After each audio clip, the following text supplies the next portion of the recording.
YouTube channel apo thil ka upload ngai lo tun lai chu a chan chu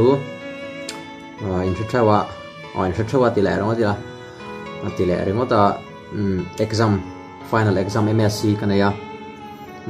MZU ka chua san to don ti na ni chu weilama te parting social kan na ya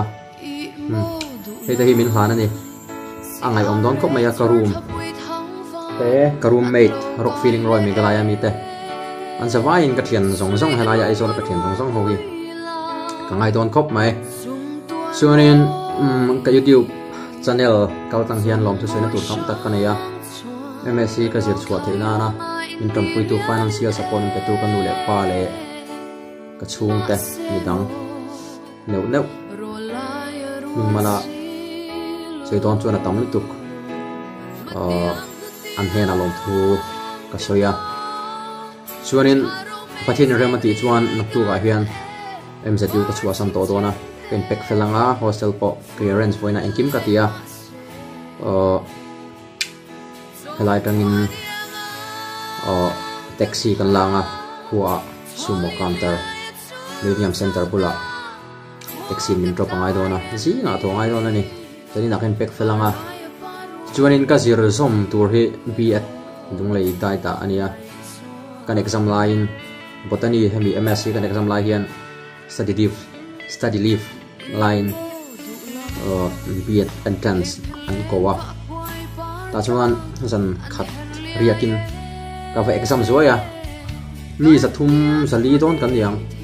karing pathian zara entrance ka thruwa somngala tura khan B.Ed admission ka mu velo maya ni som pani admission last date ania chuwang chuan naktu ka phone nge nga ya weilama soita kan parting social kan ne ya boina kan hun man dan tlem ta hian ka da donani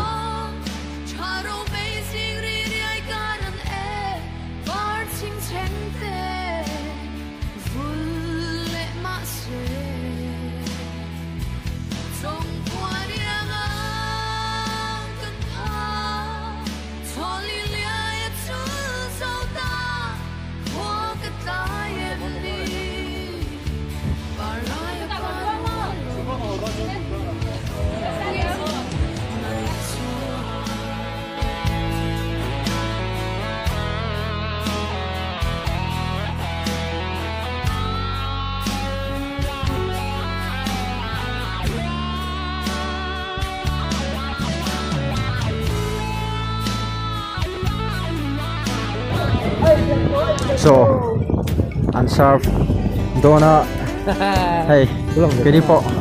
hey nula mong ngati samua so ai tham thei to answer to chunga hey choi turin kan lu dona naktu khian kholama lungle la panga on pay katuma ai kana assistant prefect lampang engineering lampang teh ngai saka teh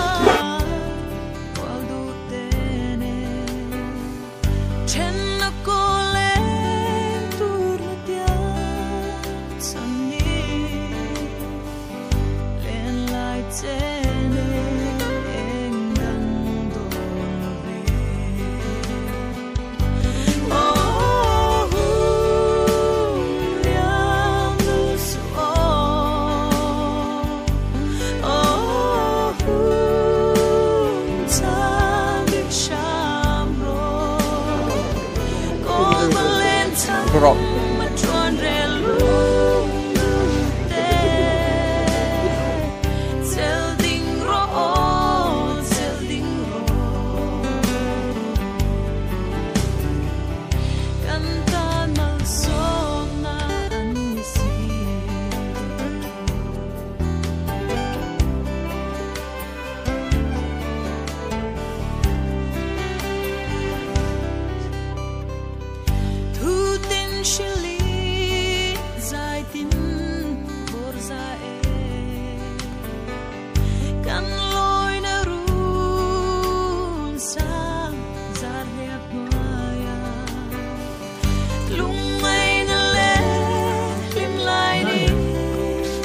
Rob, you help me.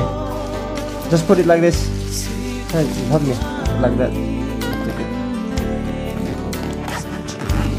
Thank you.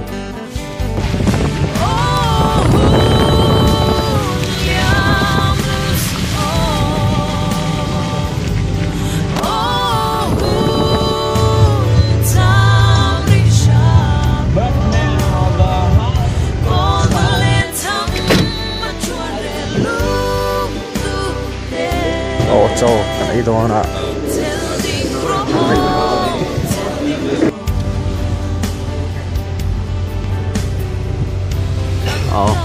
sẽ còn xem kia hay